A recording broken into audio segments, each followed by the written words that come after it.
In a sleepy corner of southern Missouri, tucked along a forgotten stretch of Route 65, stood a weather-beaten diner named Ruby's Place. With its chipped paint, flickering sign, and the scent of fried bacon drifting out into the dusty parking lot, it was a relic from another era. It didn't have flashy menus or a 5-star rating, but for the people of Haven Creek, it was a home away from home. And at the heart of it all was Ruby Mae Jennings, a 59-year-old widow with silver-streaked auburn hair, hands calloused from decades of labor, and a smile warm enough to melt even the coldest morning frost. Ruby had run the diner since her husband's sudden passing 15 years earlier. She'd buried her grief under stacks of pancakes, pots of chili, and endless cups of strong black coffee. Every regular customer knew her name, and she knew their orders before they sat down. Her life was simple, routine, and predictable. She liked it that way. Safe. Familiar. Until the day a stranger on a motorcycle pulled up, and everything changed. It was a Wednesday morning, mid-autumn, and the air carried a chill that hinted at the coming winter. Ruby was wiping down the counter when she heard the unmistakable growl of a Harley echoing down the road. She looked out the window and saw a lone rider, tall, broad-shouldered, clad in a leather vest and dark denim, his face hidden beneath a full beard and mirrored sunglasses. The town didn't see many bikers.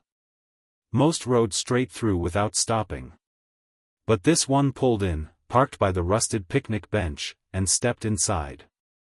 The diner went quiet. A few of the locals tensed up. An elderly couple leaned in close and whispered. Two men in work boots and trucker hats watched him with wary eyes. Ruby felt the tension rise, a ripple of silent judgment moving through the room. But she simply walked over to the counter, poured a fresh cup of coffee, and set it in front of the man without a word. He nodded slightly, removed his glasses, and looked up at her with eyes that told a story far deeper than any conversation could. "Thank you," he said softly. She smiled. "You look like you've ridden a long way." "Montana," he replied.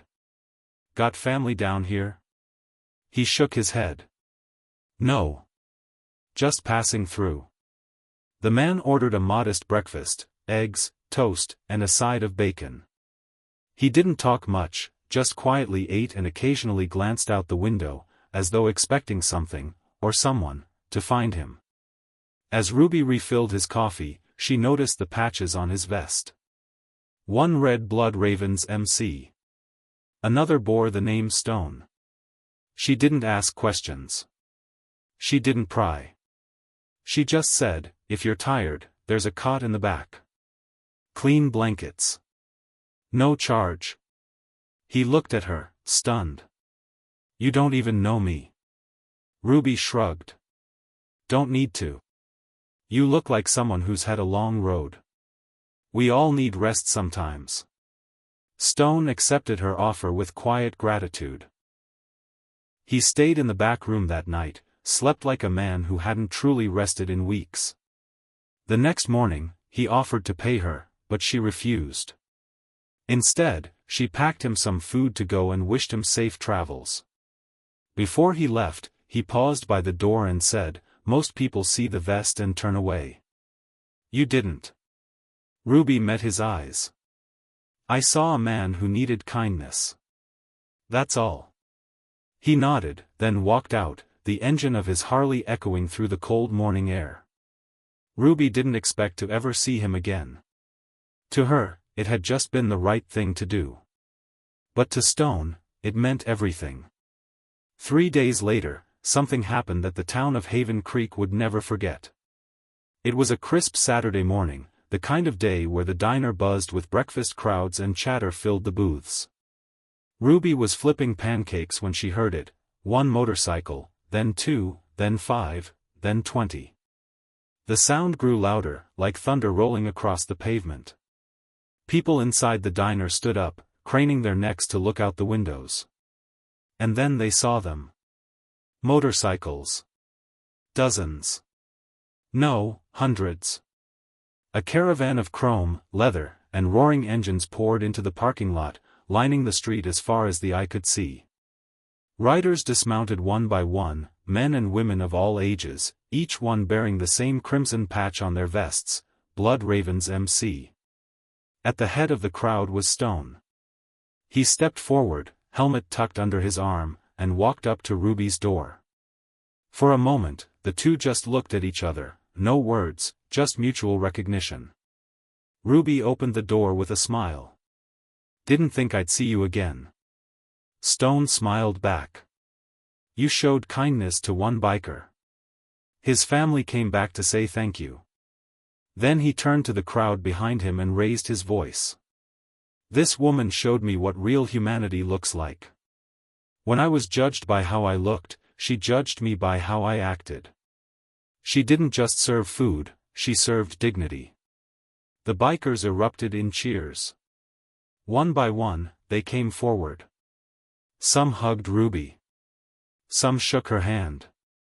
Others left envelopes on the counter, or dropped bills in the tip jar. But it wasn't about the money. It was about the message. One rider stepped forward, a woman with a weathered face and kind eyes. She handed Ruby a hand-carved wooden plaque. It read, "In honor of Ruby Jennings. For kindness without question. For respect without condition. For proving that the world still has good people." Ruby was speechless. Tears welled in her eyes. For so long, she had lived in quiet grief, simply doing what she thought was right. She never imagined that such a simple act would ripple so far. The bikers stayed for hours. They cleaned the diner. They served customers. Some fixed the broken sign out front, repainting it in bold red letters. Others planted flowers along the walkway.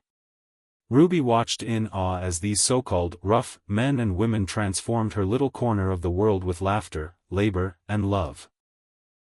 Word spread fast. A local teenager filmed the event and posted it online. The video went viral within a day. News outlets picked it up. Reporters came from neighboring cities. Ruby was invited to speak on morning shows, her story hailed as a testament to compassion. But fame never changed her. She stayed the same Ruby, modest, kind, and humble. The diner boomed with new business. People traveled from out of state just to meet her. She used the money to refurbish the building, hire staff, and even started a program offering free meals to anyone in need, no questions asked. Stone visited often after that day. Sometimes alone. Sometimes with club brothers. He and Ruby developed a quiet friendship built on mutual respect. He once told her that he'd grown up in a world that expected him to be hard, angry, dangerous. But her kindness had reminded him that vulnerability wasn't weakness, and that decency still existed, even in the most unlikely places. As the years passed, Ruby's diner became more than just a place to eat, it became a symbol. A symbol of unity in a divided world. A reminder that stereotypes could be broken. That loyalty could be earned not with fear, but with empathy. Every year, on the anniversary of that day, the Blood Ravens MC returned. They rode in from all over the country. Not to make noise. Not to show off. But to remember. To honor a woman who chose kindness when she had no reason to. One year, Stone brought his teenage son. He introduced him to Ruby and said, "I want him to meet the woman who taught me what respect really means." Ruby smiled and ruffled